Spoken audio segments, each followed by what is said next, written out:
the previous meeting? So moved. Thank you, John. I have a second. Second. Okay, all in favor? Aye. Thank you very much. We had some revisions in the bylaws. We did a thorough look at the bylaws over the last year, and I think We do have some sets on the table if anybody's interested in looking at them. mostly it was bringing them from 1952 to 2019. So if I could have a motion to approve the bylaws as distributed, or as you can look at them if you want to. Mostly it's just cleaning things up and making sure the bylaws reflect how we do operate. So if I could have a motion to approve, please. Thank you, John. A second. Thank you. Marilyn? Okay. All in favor? Aye. Thank you very much. Now, our treasurer, Paul Woody, is going to give you a report.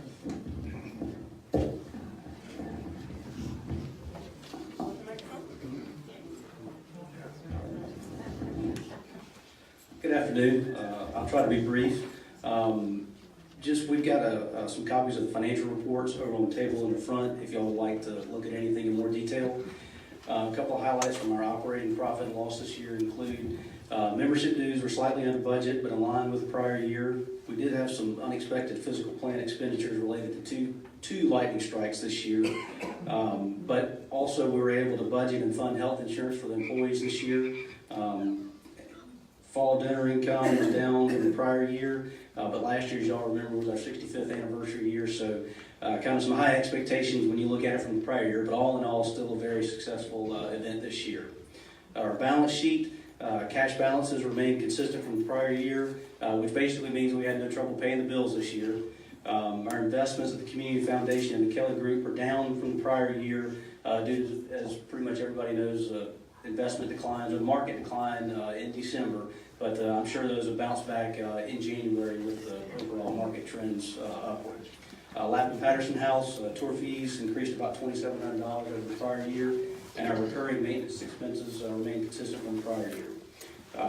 As far as significant contributions go, I just want to say we're very grateful to some of the local foundations, estates, and individuals who donated this year. Most of those are recurring, same foundations from the prior years, but as always, we're always very grateful to their support. I'd also like to mention that we're current with all our tax filings, 990 payroll taxes, sales taxes, and I work together on that, mainly Ann, but she does a great job of handling that and making sure all those things get done on time. And final comments, thank you to all the staff, volunteers, and those on the financial committee who work with us to keep everything financially efficient throughout the year, even reusing the backs of paper for printing for Ann. Sometimes I have to look at the back and the front to see which page I'm looking at, and she's printing off financial reports for me, but the staff and everybody does a good job. And if anybody would like any additional information, you can get with me and I'll give you some more detailed information. And thank you to all the members who help us meet all these financial goals. Thank you, Paul.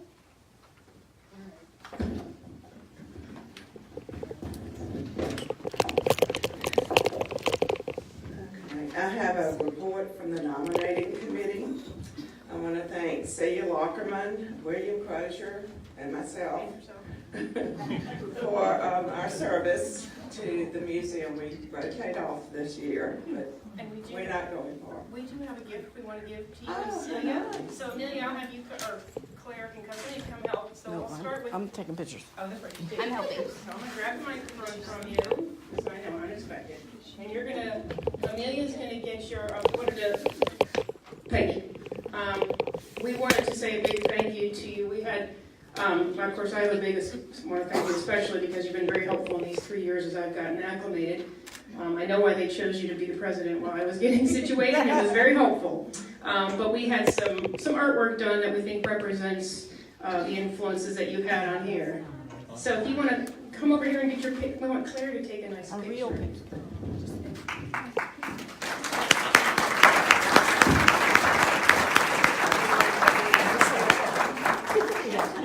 All right, now look at me. So she has her own genuine, original artwork of the Flowers Roberts house, which we are sitting.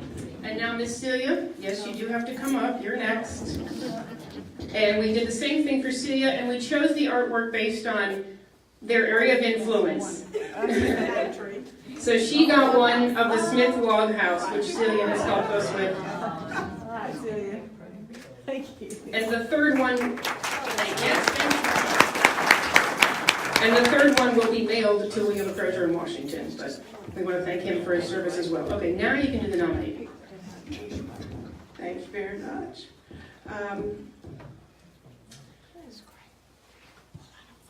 All right, the new slate of officers are Charles Olson, President, Marilyn Ray, First Vice President, John Hand, Second Vice President, Linda Moore, Secretary, Paul Woody, Treasurer, Open Board Position Number 1, Sharni Beverly, Open Board Position Number 2, Lynn Williams, and Open Board Position Number 3, Brandy Kirkham. I think Sharni and Lynn are here. Would y'all stand, wave? Thank you. Thank you. They would all be wonderful board members. I need a motion from the membership to approve these positions. Do I have a motion? So moved. Thank you, Don. Do I have a second? Second. Thank you, Connie. All in favor? Aye. Anyone opposed? Want to volunteer? Okay, motion passes. Thank y'all both very much for agreeing to serve, and we look forward to having Brandy also as a new member. I guess that's it. Yes, so thank you, Peggy, for the taking care of the business end of the meeting, as they say. So now I want to just make a few comments to you. I was thinking about whether I should. There are seats, by the way, up front here, folks. For any of you standing in the back, there's a couple in the front and on the side, so just make yourselves comfortable. I was thinking about recapping 2018, and I thought I really don't need to do that because we did a million effort to do a great job of that with social media during the year. We do the hourglass every quarter, and there are annual reports on your chairs, which sum up 2018 nicely. So I'd like to talk just for a second about 2019. I might have to do this without a microphone because I only have two hands, so hold on. I want to talk a little bit about 2019, and can you hear me? Yeah. Yeah. I got a no from Linda Moore, but I can't hear you. Okay.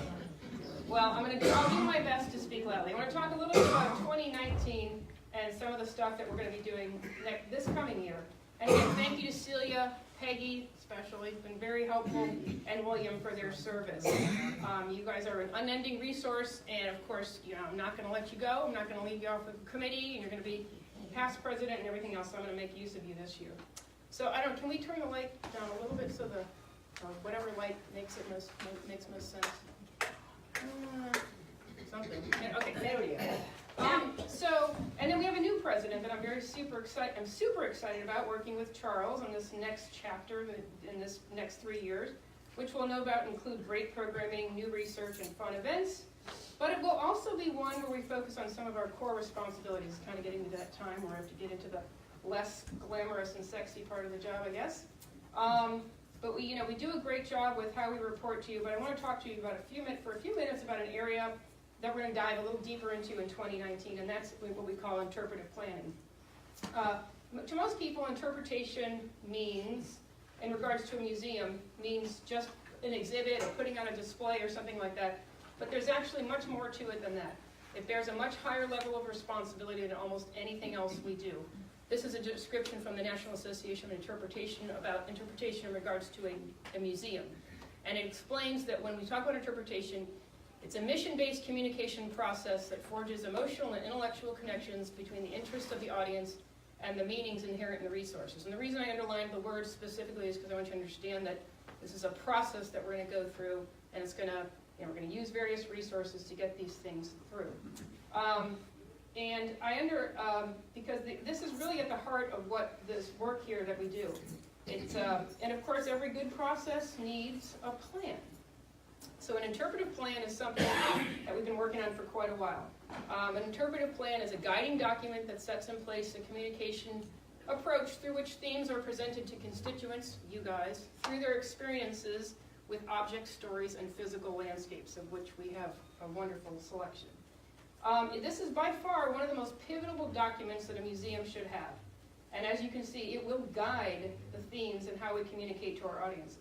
So for the past 2 years, we've been working on our interpretive plan. Ephraim did the lion's share of the work and started it. And like any document, there are good, better, and best versions. I think we're past better, and we're getting on our way to best with this document, but we're going to need your help to get there. So I want to take this year to take what we've done beyond the staff, who, as I said, have done an excellent job and have devoted a tremendous amount of thought and effort into this document, and I want to see what our stakeholders think. So I'm going to be reaching out to various people in the community. The plan has a lot to it, but the themes and sub-themes are really at the heart of it. These themes, concepts, etc., are what we want the public to take away after having attended one of our events, such as this, taking one of our hands-on heritage classes, or visiting our campus. We will, of course, continue to pay attention to things like customer service, proper chronology, and making sure the campus is safe and secure. But more important than those things are the ideas that people take away, how they see Thomas County, its people, its stories, its events. When they walk away from here, they should be saying, wow, I had no idea, blank. And we've informed them on that one topic accurately. So yeah, we want them to say that we're friendly and the bathrooms were clean and all that sort of stuff, but we want them to walk away with an overarching concept, our major theme of a place apart, a part of place. Now I'm sure you can all appreciate that whittling down this document, I think, is now 83 pages. 83 pages of a document into one concept was no easy task. And so we're really not done. The rest of the document plays an important role, and we're going to be working on that. So even though we've fleshed out this one top-level concept, there are sub-themes to further describe, and the chronological periods and a narrative that Ephraim's working on that are all going to complement this major idea, which, by the way, is further explained by the rest of the sentence here that we've wordsmithed, which says, discover our community's experiences within the evolution of the South and modern America. So that's what we want people to, that's what they will be doing when they visit us or take a class or that sort of thing. So throughout the year, you're going to hear references to the interpretive plan, interpretive planning. I know the staff are sick of hearing references about it, but and you may be invited to help us dig a little deeper into this document as we sort of start to, drive it around the block, see how it works, see if we've got it correct, so to speak. If you can, please do join us in this final vetting process and share your thoughts as we work to institutionalize this document so we can ensure that everyone we interact with walks away with a consistent and accurate depiction of what Thomas County was and is. I know this is not the fun or glamorous part of what we do, but it is why we do what we do, and selfishly I do happen to love it. So I like this process. I love the idea that all the staff, board, and volunteers will be putting forth a consistent message for our visitors. So I want to thank you guys again for supporting our work here, and we're looking forward to another typically busy year. I'm not even going to the programming calendar because you guys will hear about it through social media. You'll get emails. We encourage you to attend those things. And we will start off that busy calendar of programs in 2019 with a discussion on Sunnyland. So let me preface this by saying we had invited Joe Harvard, who unfortunately is not feeling too well today.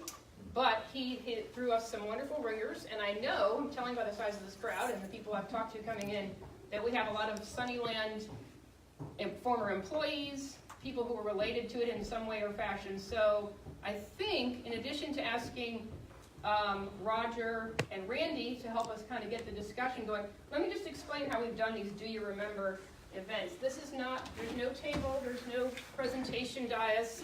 We just want to reach out to those of you that were part of Sunnyland, and we're going to share some stories about it, because certainly someone like me, only been here 3 years, I don't know, I know it was a meat packing plant, that's about it. So we want this to be a very casual conversation, a little back and forth.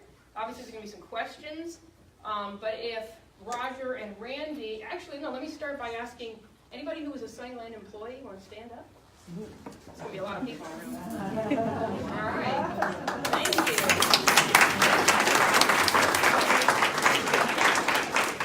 She's getting up, and thank you very much.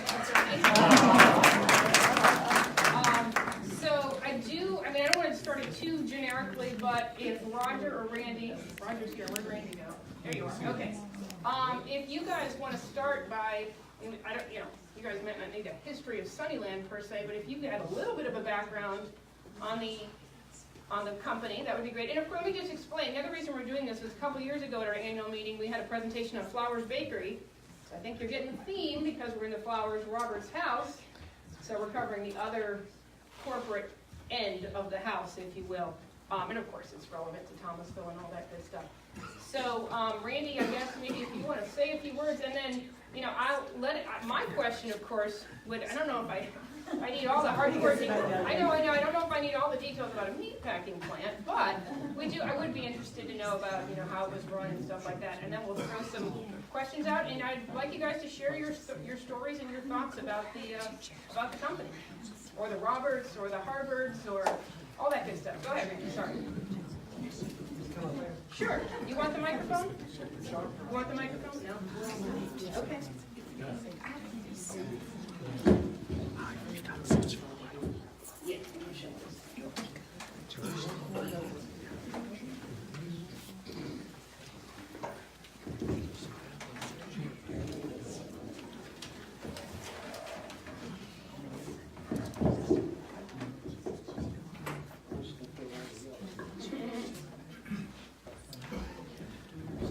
Well, good afternoon. I'm Randy Jones. I'm substituting for Joe Harvard today. He's under the weather, but he does send his regards and his thanks to, the Historical Society, and wants to thank everyone on behalf of the Harvard family for the society and all of you coming to recognize what has taken place through the years at Sunnyland, and the great team and employees through the years that were associated with the company. Joe Espen dropped by and he gave me his notes. I'm going to share a few things with you. First, I think the Harvards may have been recognized. If you're a member of the Harvard family, would you please stand?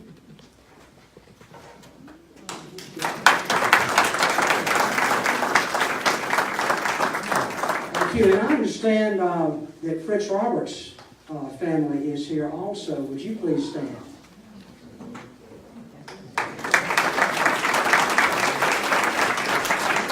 It's great to see all of you, and you will hear about the Harvard and Roberts family shortly.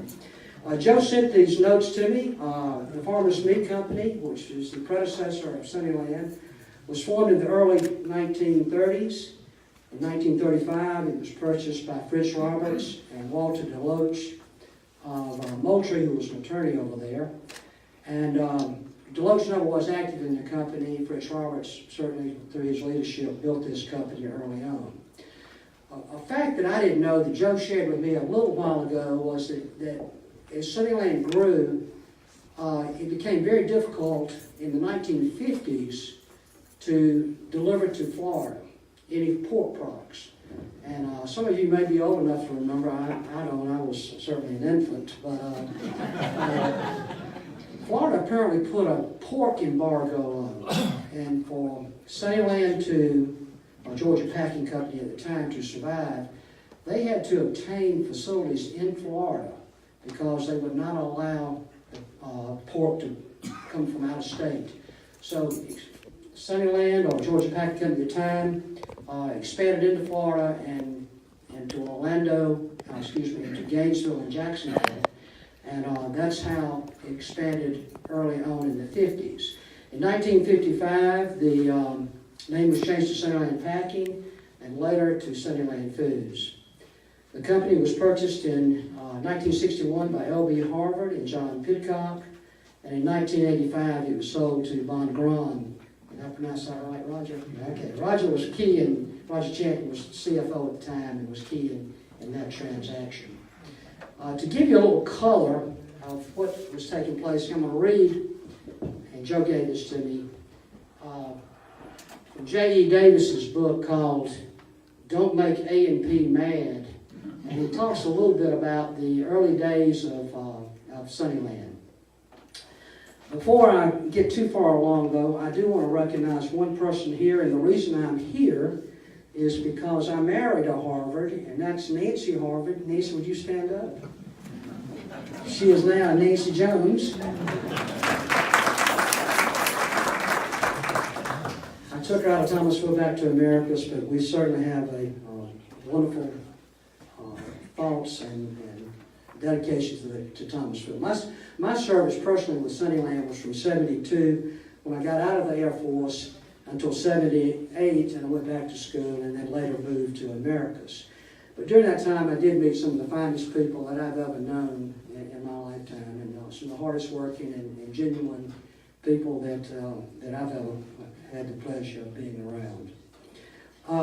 One little thing that I did notice on the pictorial, I know we're not running it now, but there's a slogan that says, "Best dog ever bitten by man."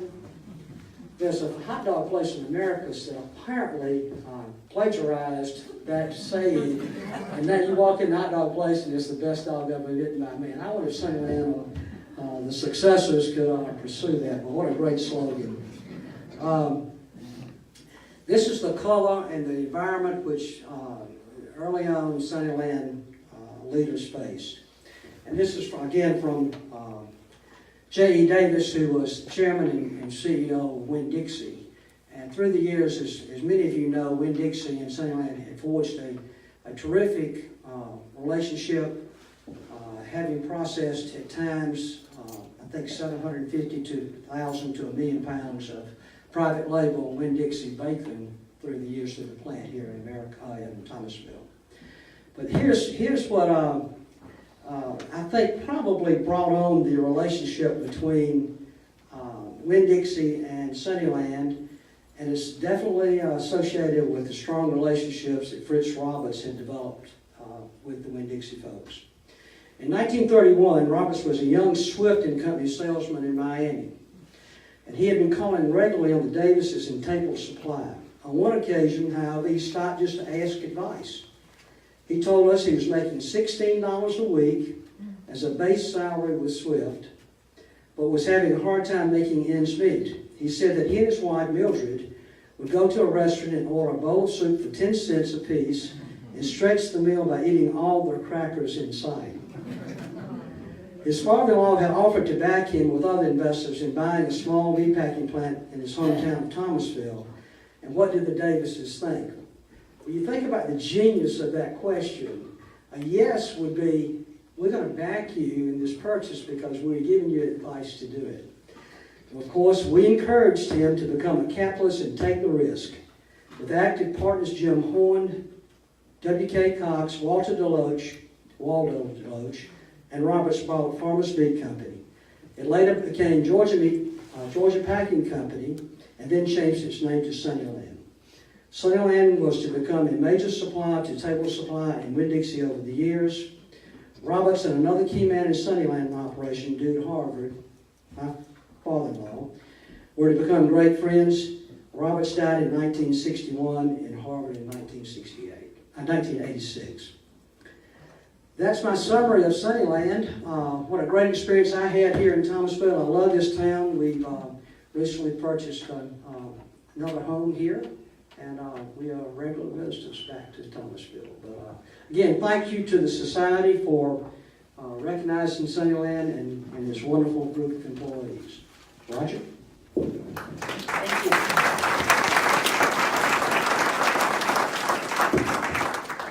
Excuse our mess up here. Yeah, if you want to share a few words, and then we'll hear from the audience. Okay. Joe asked me to just lead off today because what we want to hear is comments from the employees of Sunnyland, the people that were involved in Sunnyland. I came slightly after the time that Randy left. I came in 1979. And the first time I'd ever come to Thomasville, I came through here going to meet my future parents-in-law in Monticello, Florida. And I came through in the spring. And the magnolia, the azaleas, the roses, the dogwoods, everything was in bloom. Big pine trees, big oak trees, Spanish moss. I said, this is the prettiest place I've ever seen. I'd like to live here. And sure enough, a few years later, I got an opportunity to come to Sunnyland as a chief financial officer.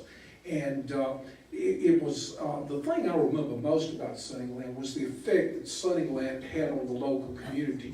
Sunnyland was always a major employer. And not only did we employ people, but we supported a number of, we supported a lot of small businesses here.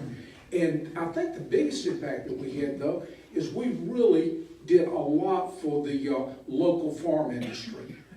We gave farmers an opportunity to diversify their crops and revenues by raising hogs. And so in South Alabama and South Georgia, North Florida, you had huge amount of hog production. And those hogs were coming to Sunnyland to be slaughtered. And if you look now, you won't find a hog out there unless it's feral hogs like I've got where I live. But there are no hogs because there's nobody that's slaughtering in this area anymore. But we had a big impact on the economy. And the thing, just like Randy said, the thing I remember most, and I take the most pride with, is the people I work with at Sunnyland. It was the greatest thing you'd find any place. So we sold Sunnyland to the Bondron Company in 1986, and shortly thereafter I left and went in business for myself. And the reason I was able to do that was that I learned about the food industry from Sunnyland. So I went in the food service distribution industry in Tallahassee. And so I thank Sunnyland for giving me that opportunity. But it was great memories, a company I take tremendous pride in having been associated with. And so what they wanted to do was to open it up for people that would like to say something about their association, their employment with Sunnyland. Thank you. Thank you very much. So I'm curious, so you said 87, so did it keep operating? I mean, obviously, until 96? Okay.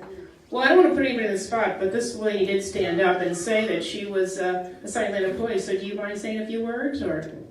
She'll get up. Or she, that's what you get for sitting in the front row. Have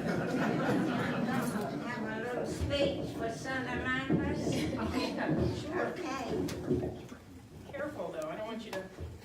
There you go. You want me to hold the microphone for you? You got it. Could I ask if Irene Branson is here? Is Irene Branson here? No, it doesn't sound like it. Well, I went 24 years for the Roberts and the Howards. And I tell you what, I did not make my work a chore. I made it a walk joy.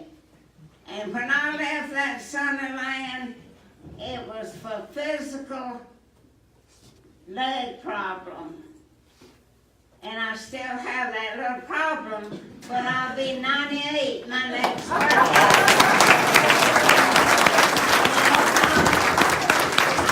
praise my Lord every day of my life that I was a part of Sunnyland. Because you know what? The days that you have memories that last forever, and I retired in 83, and I feel like I'm still there working. And I praise my Lord for Ms. Roberts. You know how I was hired. Do any of you, I know you know Mr. Hosevan. When they got rid of the chicken department at Sunnyland, they come to Central School to look at our new cafeteria, that they want to build a new cafeteria at Sunnyland.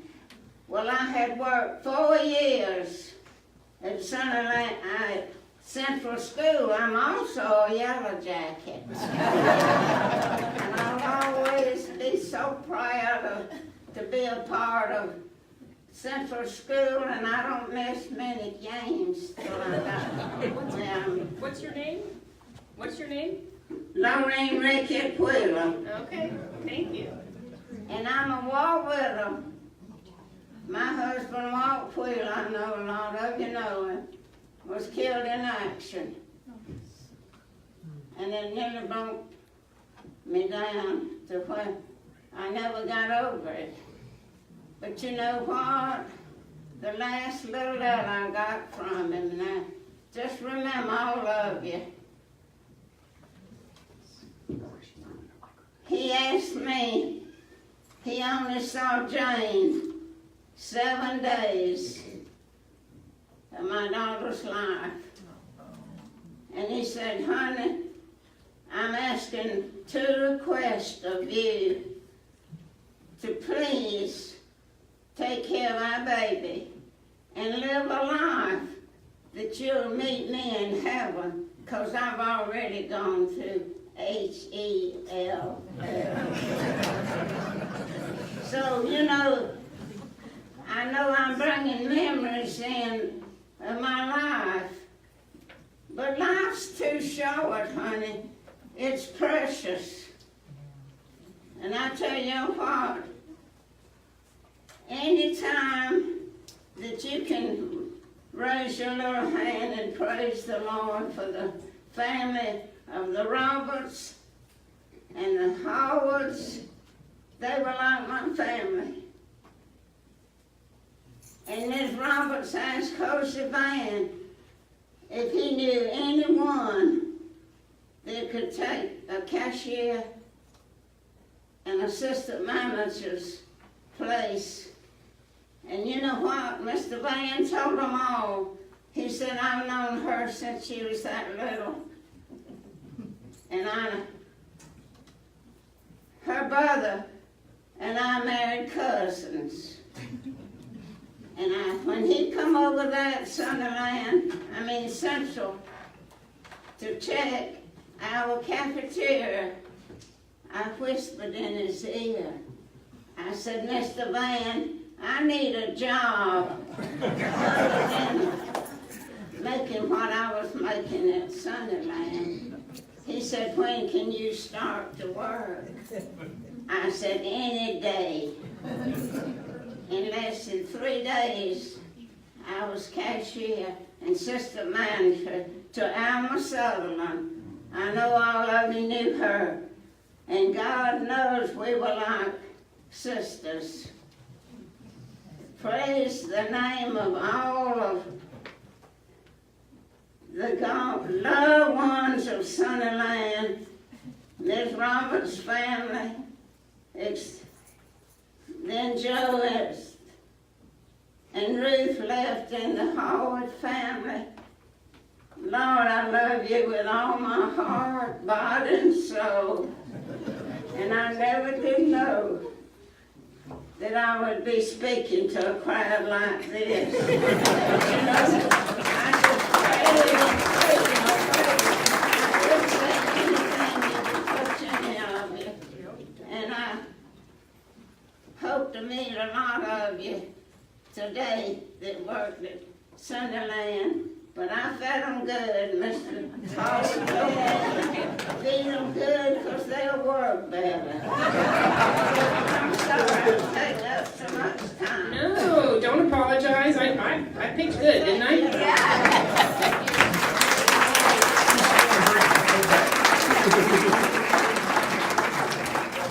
Well, I didn't expect any of that, and that was fantastic. I gotta tell you, I was thinking, man, if I had any of my previous jobs and there was like a reunion, I don't think there would be this kind of turnout. So Sunnyland must have had, obviously, an impressive impact on the people that work there. I guess partly because it's in Thomasville and it was a smaller community, but wow, what an impact. So I know there's other people out there that worked at Sunnyland in the audience. Anybody else want to share their, and by the way, let me just point out, Ephraim did bring down back there Mildred's portrait, and Fritz here, Mimi, and Fritz looming behind us, and then Joe had brought some Sunnyland items there over on the table that you'll be able to look at afterwards and stuff. But is there anybody, I know there's a lot more employees in here, kind of interesting to, I'd like to know how the plant worked, or what it was like working there and that sort of stuff, and just tell us your name as well if you can.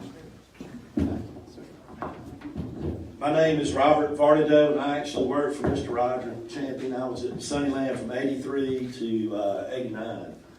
But prior to that, my grandfather, Zach Vardido, was city salesman from 1949 to 1974.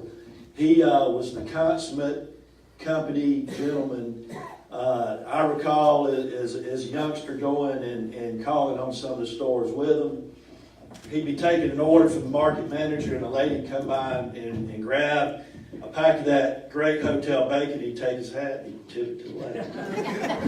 But my grandfather got embarrassed one time. If if you ever went out to eat with him, I don't know if y'all knew my grandfather Zach. Did you remember Zach? Varnado had a Laird check to me. So he was really gruff when he talked. So if you went to a restaurant with him, 50% of the time, he's going to embarrass you. I'll go ahead and tell you that, because he expected his meal to be perfect. So we went to the plaza. He ordered a steak. He told George Mathis, "George, this is the worst steak I've ever eaten in my life." He said, "Well, Zach, I bought it from you last week." But he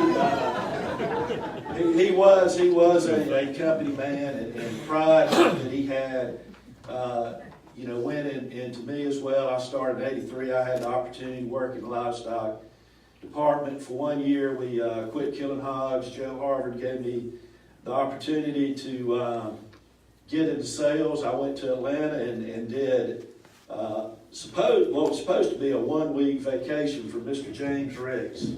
Mr. Ricks was the Atlanta city salesman. He had a heart attack that next week, and I lived in the Days Inn for 2 months. And Mike Kemasat told me that, "Robert, when you're downtown Atlanta, wear a sport coat and act like you got a gun, and just every now and then, reach for what is a gun." So anyway, left Sunnyland in '89. But what I want to part, this with is Sunnyland brand is still around. I mean, I don't know if y'all recognize. So that's how strong a brand it is, even after 60, 70 years, that the brand is still a brand that's recognized. So great event. Thanks for doing this, and that's all I have. Thank you. Where is it packaged then, just out of curiosity? Smithfield. I mean, but not locally, No, not, but it's North Hotel brand bacon still. You can still buy Oh, it. okay. There's a gentleman here that wants to say a few words.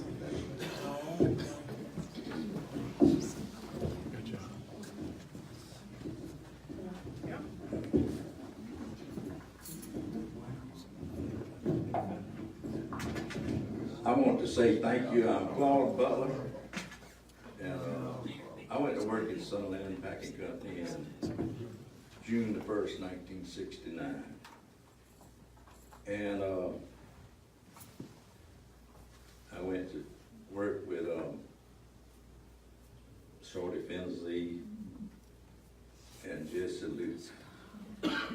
And the first thing they done, put me back down on the kill floor. And into a kill floor on a packing house, that's an interesting thing.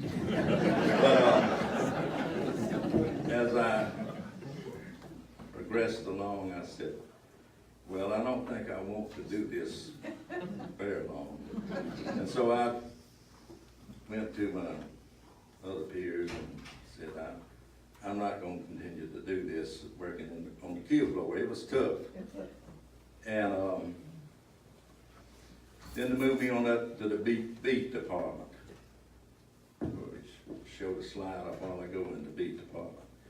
And then I said, well, I want to get down into the livestock department, which I took a interesting course through Union Stockyards in Chicago, Illinois, on livestock and meat packing.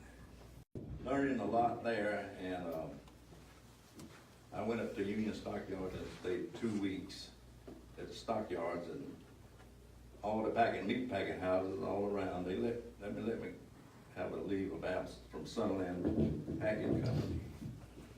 And that was an interesting visit. That was the largest stockyard and meat packing center in the world at that time. That was in 1964. But I come back, I got the letter in my pocket today. John Lake Roberts sent me this letter commending me on my achievement of going up there and wanting to further my knowledge in the livestock meat packing business. And come back to Sunnyland. That was in '64. And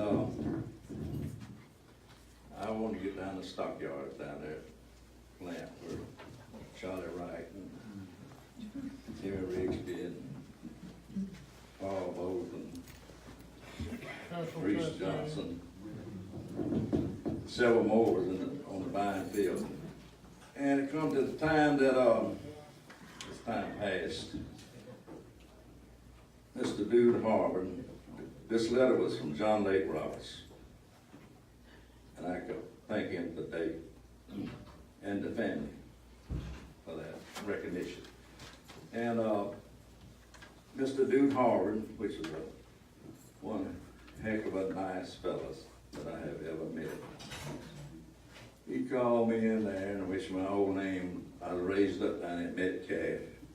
And he said, Governor, I want you to, if you want to, go over to Quitman, Georgia, and be the livestock buyer over there, which they owned Brooks County Packing Company in 1965. And I took that and went over there. And I worked over there with the Howard family until 1976. And then I seen the venture out into to my own into livestock production, pork production. Let's see, talking about a while ago, Georgia, Florida, and Alabama used to be one of the biggest pork production areas in the Southeast. But I left Brooks County Packing Company and went into the Benson home. And I became probably one of the largest hog producers in the state of Georgia. And most all of them was processed through Sunnyland Packing Company and purchased by Sunnyland. But the Roberts family and the Harwood family, they helped me in the steps of my achievement in life. And I went on to be on the board of a couple of banks, Whitman and Valdosta, Georgia. And I served in the county commission for 20-something years. But it all happened through our work in the people of Sunnyland Packing Company. And it was a great achievement. I sold hogs to Sunnyland Packing Company before I went to work there as a teenager. And I sold hogs to Sunnyland after I left the buying process. So I want to say thanks to all Sunnyland employees, owners, and all for my journey. Thank you.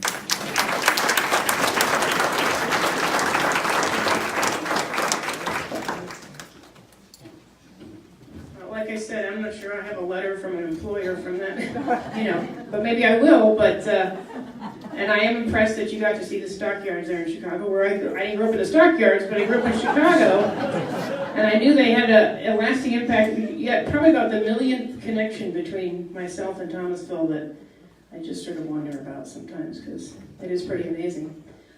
So I know there's probably, and by the way, the ladies have been working hard getting a lovely array of refreshments ready for everybody, but is there anybody else that wants to, here comes another Roberts.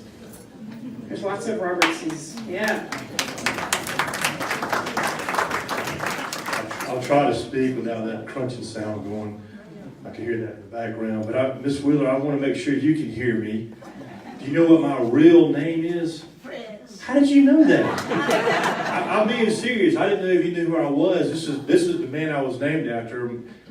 John Lake Roberts was his real name, and it was his nickname, some kind of cartoon from the 20s or 30s. And so I've been so proud that Fritz Roberts is my real name. So I just wanted to thank everybody to sit back there and just hear. It's a little bit emotional to hear such good words and kind words of how much the company and the family has to see it being honored. Thank you as a Roberts member for showing the honor to my family, the Harvards, there was 4 Roberts. There was John Lake, and which was my Uncle John, Uncle Lake, they called him Lake. And then my father, Willie Roberts, which they called him T. So when I'm around town and I hear somebody say, "Are you Willie's son?" they give their age away, because T goes way back.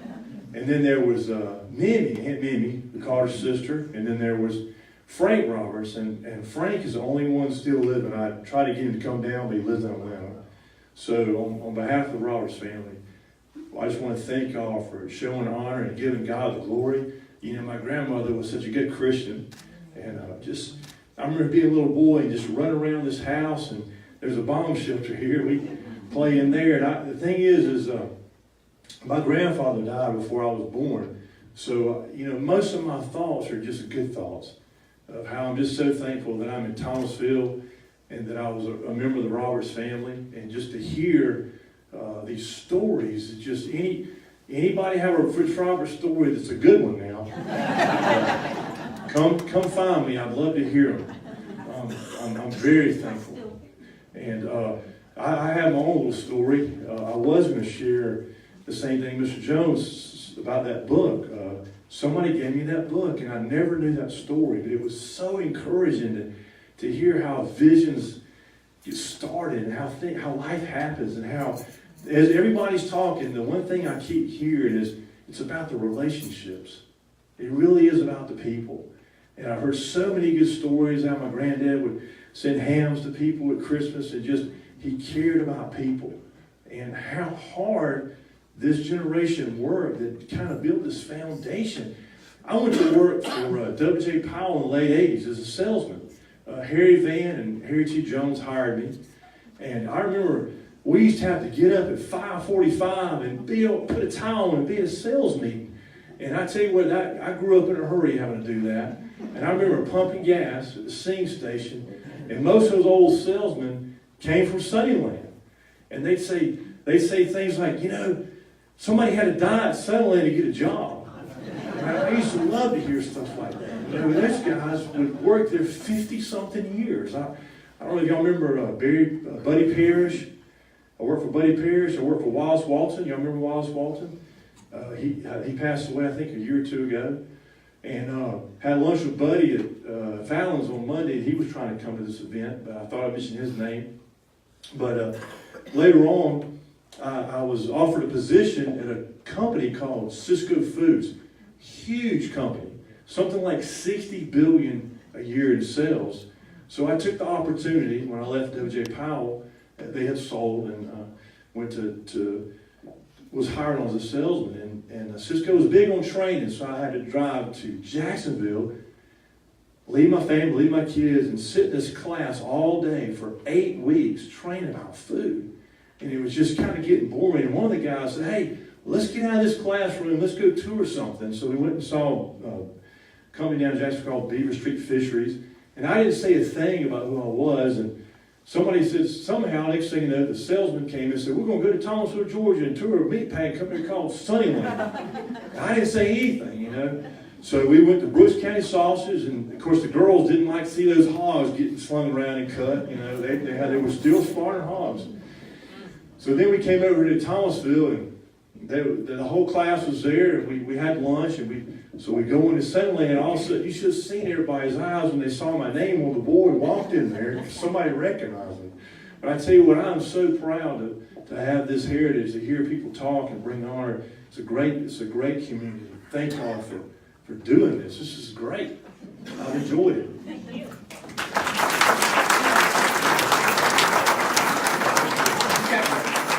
One more commentary, and then we'll enjoy some refreshments. But I do want to encourage we've got things to look at and plenty of reminiscing to do while we're enjoying our foods. Go ahead.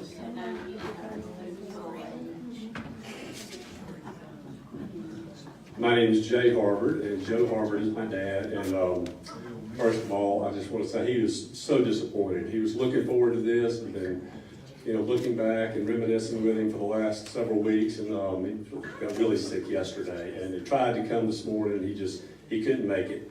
And of course, my grandfather, Dude Harvard. But I just wanted to echo what Fritz said. I was already he beat me to the punch, and Fritz is a great friend, and his whole family, great people. But I just wanted to echo, because I was thinking the same thing. I still hear to this day so many good stories, Miss Wheeler, Miss Rickett, I was in business for myself for about 29 years. I just retired a few months ago at the liquor store, Jay's. And anyway, probably over those 29 years, I would say at least once every 2 months, I would hear somebody would say something about Sunnyland. Just such a sweet comment, sweet thoughts, black, white. I mean, I could go on and tell you how many stories. They love to share stories. Sometimes it lasts 10, 15 minutes, like today. And I could go on and on because, of course, I have a million Sunnyland stories, but I won't. But I just wanted to echo what Fritz said, because it does mean so much to hear from people, how it impacted their lives and how much they miss it. I get emotional talking about it because it means a lot to me. But thank you all, and thank you all for having this. Thank you. So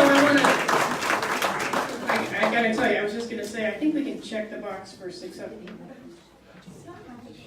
Oh, yes, this young, hip, happening social media person reminds me that to add your comments to the Facebook page, I think we're We're live streaming right now. You can add it to So anybody who's at home, like perhaps Joe or somebody, can be watching. And we do appreciate the comments afterwards too, if you have memories and things like that. But when we started this Do You Remember series about a year ago, I just had no idea how successful it would be, and I don't just mean the turnout, that's fantastic, but wow, you guys stand up here and tell these unbelievably heartfelt stories that, about an employer. And let me correct myself, I often say that this is like the house that, this corporate mentality. Well, when I hear what you guys say, it's not corporate. Those are family-owned businesses that obviously had a really deep personal connection with their employees, not high corporate America like Cisco, which is, perfectly fine company, but not the same morale stories that happen with something like Sunnyland. So, thank you guys for coming. We have wonderful refreshments. And again, we want to share your comments? I'd like to see people like Stacy Super get up there and say. Oh, well, I can't make him. Well, so there's a lot of you in the audience. Not everybody's as comfortable standing up and talking about their story. And everybody who walked in said there were a lot of stories they couldn't share in public company. So share those privately. Enjoy the refreshments. And thank you so much for attending our annual meeting this year.